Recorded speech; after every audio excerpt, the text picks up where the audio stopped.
8번에 저 제목이 참 재밌어. 납부세액이 뭐예요? 변경. 사실 이 말은 법의 표현은 아니에요. 근데 법에는 그냥 정정, 보정신청, 수정신고 이걸 갖다 그냥 쭉 이렇게 열거해놨지 이걸 전체를 합쳐서 변경이라는 절이나 관 이런 걸로 만들어 놓지 않았는데 저도 이제 앞으로 이 표현을 많이 쓸까 봐요. 괜히 납부세액의 정정 그러면 수입신고 수리 전에 하는 그 정정신고라는 거 있잖아요. 정정신고. 정정한다라는 거랑 헷갈릴 수가 있어서 그냥 저는 그냥 납부세액의 정정보다도 이 변경이라는 표현 앞으로 좀 더 쓸까 그래요. 제가 좀 전에 뭐 언제 한다고 그랬지? 정정을? 수입신고 수리 전이 아니지. 응? 정정은 언제 하는 거예요? 응? 정정신고. 납부 전에 하는 거지, 납부 전에. 수입신고 수리랑 상관이 없지. 납부 전에 하는 거죠, 그렇죠? 응? 납부 후에는 보정을 하고, 납부 전에는 정정을 하지. 근데 지금 수리 기준으로 얘기했잖아요, 전문 얘기했잖아. 아니지, 그지? 근데 어쨌든 이제 변경이라는 표현이 좀 좋은 것 같아요. 나중에 논술할 때 쓰세요. 근데 1번에 이제 보시면은 세관장은 오류가 있다는 걸 알게 되었을 때 보정 신청 통지한대요. 여기 알게 되었다는 거예요. 동그라미 쳐서 알게 되었다. 사실 이게 이제 보정의 이유인데 뭘 알게 되었을 때 보정합니까? 사실 보정의 이유는 두 개죠. 두 가지 중에 하나를 알게 되면 그러죠. 첫 번째는 뭘 알게 돼요? 신고납부한 세액에 부족이 있다는 걸 알게 됐을 때 부족 알게 되는 거죠. 두 번째는 과세가격 또는 품목분류 등의 오류가 있다는 걸 알게 되는 거죠. 부족 알게 되면 보정입니다. 오류 알게 되면 부정입니다. 한번 보세요. 38조의 2에. 38조의 2가 보정이죠. 예, 그거 맨 윗줄 보세요. 그렇게 돼 있잖아요. 그렇죠? 그래서 근데 이거는 앞쪽이에요, 뒤쪽이에요? 뒤쪽의 거지. 요즘엔 뒤쪽의 걸 많이 내. 뒤쪽의 걸만 내면 조금 더 이제 어려워할까봐 앞 글자 따서 외우는 사람들 때문에 뒤쪽을 많이 내요. 그래서 하여튼 또는 뒤쪽은 더 긴장해야 되는 이제 그런 상황이 되었어요. 근데 이제 보시면 이거는 38조의 2 아마도 2항일 겁니다. 그렇죠? 그렇죠? 1항의 주어는 납세무자고 2항의 주어는 세관장인데 같은 상황에서 알게 됐을 때 납세무자는 끝이 뭘로 끝나요, 여기가? 보정신청? 보정신청하는 거죠. 그런데 세관장은 보정신청 통지하는 거죠. 이게 완전히 달라졌어요. 그렇죠? 예. 매우 주어에 따라 끝부분도 달라져야 된다는 거 매우 중요하고 그 2번은요. 자주 나오는 문제는 아닌데 왜냐면 이건 시행령이 있는 거거든요. 예, 시행령이 있는 건데 이거는 다시 경정할 수 있죠. 세관장이 경정했더라도 자기가 한 거를 다시 경정할 수 있어요. 재경정 가능하다. 이제 그 사실을 좀 알아두시라는 것이고 동그라미 3번 참 중요하네. 사실 우리 그 법에 경정 청구가 많이 나오는데 경정 청구할 수 있다. 이런 표현은 보기 힘들어요. 경정 청구를 붙여 쓰는 말이 아예 없지는 않은데 경정 청구의 본문으로서 가장 중요한 세 군데에는 다 이렇게 문장 형태로 되어 있죠. 경정을 청구할 수 있다. 이렇게 되어 있죠. 경정 청구할 수 있다. 이렇게 경정 청구를 네 글자 붙이지 않고 경정을 청구할 수 있다. 세관장은 경정을 청구한다. 이런 식으로 되어 있단 말이에요. 경정 청구는 세 가지 종류가 있습니다. 별명을 붙이면 이렇게 붙일 수 있어요. 5년 경정 청구, 2개월 경정 청구, 3개월 5년 경정 청구 이렇게 붙일 수 있어요. 잘 다시 한번 들어보세요.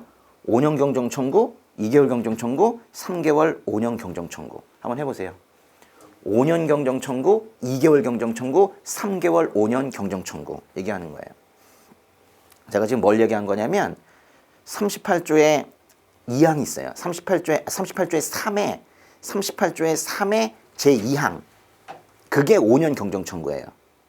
38조의 3의 제3항 그게 바로 2개월 경정 청구예요. 대통령령으로 정하는 특별한 사유가 있을 때 경정 청구가 그게 3항이에요. 그리고 그 다음에 보시면 38조에 4가 있다고 그 다음 조 38조에 4 그게 바로 3개월 5년 경정 청구예요. 그거야. 딱 경정 청구가 뭐 여러 가지가 아니에요. 딱 그 세 가지가 경정 청구이거든요. 네. 그러니까 문장이 나왔을 때 경정을 청구할 수 있다 이렇게 끝나게 되면 그게 앞부분이 이제 무엇인지를 오히려 거꾸로 이렇게 판단을 잘 하시라 그런 얘기예요. 그러니까 그 중에서 이건 몇 개월 경정 청구냐? 여기 2개월이 있네요. 근데 뭐 2개월이 잘못될 수도 있으니까 여기도 이제 잘 보시긴 해야 되는데 여기 되었을 때에는 끊어보세요. 뭔가 특별한 사유가 있을 때 특별한 사유가 있을 때 2개월짜리 경정을 나중에 5년이 지나서도 할 수 있도록 그렇게 하는 경우가 바로 38조의 3의 제3항 2개월 경정 청구인데, 그 38조의 3의 그 2항이 있죠. 2항. 그냥 가장 원칙적인 경정 청구인 5년 경정 청구는 그 이유가 뭐래요? 언제 하는 거래? 그렇지, 과다지. 과다 납부한 세액을 알게 됐을 때. 그거예요. 그러니까 그 상황인지, 여기 떼는 앞에가 그 상황인지, 아니면 요게 그 사망에 있는 대통령령으로 정하는 사유에 해당이 된 것인지, 그거를 알아야 된다고. 근데 여기 법률에는 대통령령으로 정하는 사유라고 이제 되어 있고, 그 중에 이제 일부 사유는 대통령령, 법률에도 있습니다. 그쵸? 예. 저랑도 같이 한번 볼까? 38조의 3. 여기 보시면 이렇게 돼 있어요. 여기 사유가 발생했을 때에는 이제 2개월 경정 청구인데, 보세요. 아, 소송했구나. 근데 소송이 뭐 5년도 더 갈 수 있으니까 6년, 7년 만에 소송의 결과가 나왔을 때, 거봐요, 세관장님, 내가 세금 많이 낸 거 맞잖아요. 뭐 이랬을 때, 그때 이제 그거에 따라 5년은 다 지났다 하더라도 나중에 이제 2개월 잠깐 열어주면, 그때 경정 청구를 좀 빨리 해라. 이런 얘기잖아요. 근데 그 사유가 뭐냐? 그게 바로 이런 거래요. 이런 거. 근데 여기 잘 보시면 소송에 대한 판결, 근데 판결과 같은 효력이 있는 게 뭐래요? 화해래. 화해의 동그라미, 화해. 근데 이게 법률에만 있는 게 아니에요. 여기 보시면은 시행령에 대통령령을 정하는 사유가 바로 그대로 나오는데 3가지가 있거든요. 근데 여기 보시면 소송에 대한 판결, 판결 같은 효력을 가지는 화해 그랬죠. 화해의 동그라미. 이런 것들도 시행령에서도 2호가 제일 많이 나오는데 이게 지금 법률에까지 있잖아. 그러니까 그 부분을 이제 내고 싶은 건데, 조금 이제 이거 출제하시는 분들이 수준을 높게 하려고 하면 괄호 안에 거 내고 싶단 말이야. 그래가지고 꼭 소송으로만 외워서는 안 되는 거예요. 그래서 지금 뭘로 나온 거예요? 화해로 나온 거예요. 그래서 8번에 3번 다시 한번 보세요. 그래서 보시면 소송이란 말이 전혀 없지만은 화해를 소송으로 또 읽을 수 있어야 되는 거예요. 그렇죠? 화해를 소송으로 읽어야 한다는 거지. 맞고요. 그 다음에 이제 동그라미 4번에 보시면은 경정 청구를 받은 세관장은 2개월 이내에 뭐 해야 돼요? 둘 중에 하나입니다. 무조건 경정해야 되는 건 아니죠. 이 2개월 이내가 붙는 말이 뭐냐면 경정에 붙기도 하고 통지에 붙기도 해요.